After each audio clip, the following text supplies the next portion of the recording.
qura ijaabo inuu u qalmo magacaasana qiraya haddaan qeexo sharaftiisa taariikhdu way qoriyo qisadiisa lagu faani karo weydin qabasiine waa geed runtii qaaliyo qaabkii loo bogaye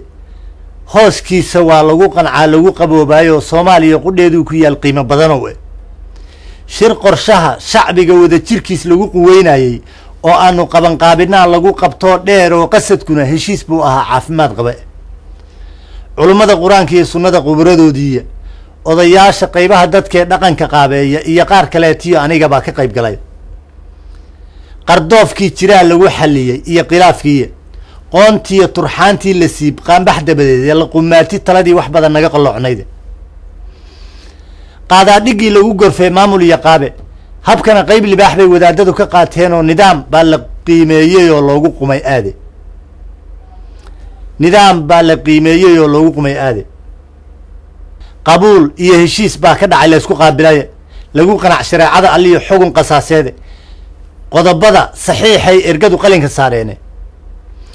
gudiyaal la qoondeeyay baa loo qadimay hawlo durbaba ciidamada qalabka sida amarkii qaateen oo qashinkii iyo isbaaradii la xaq laamiga qubnaaye waa qaawanaan kala tagiyo wuu qaraar yahay oo laga qoomiyadda Soomaali waa reer qoro kale qoomiyadda Soomaali waa reer qoro kale marna inaan la kala qaybin karin waa mid noo qorane inaan nabadda wada qaayibnu qowlku noo yahay qabqabliya qabyaalaysta waa inay ka quustaane isticmaalka kala qalaya baan qaadacoynidii baaqeena qaayaha le baan qeexayaa waliye waa qaawanaan kala tagiyo wuu qaraar yahay laga qoomameeyo bulshadu way isqadarisaayo qalalaasihii waxa bedelay qaaliyay nabade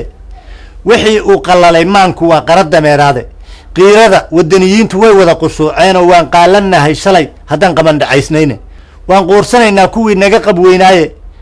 waan ka qajilaynaa waxaan noo ahayn qalane daba dhilif qariban baa wale qaamudkiis kale ha ku quusto cadowgeenu dhaha waa qaracankiisa quruxdeeni soo noqotay waayahan qarsoonayde qaran dawladan maanta nahay qaadir mahadiise qawlaysta isbaara quudan jiriyo qabaan ku talo xaggay qaban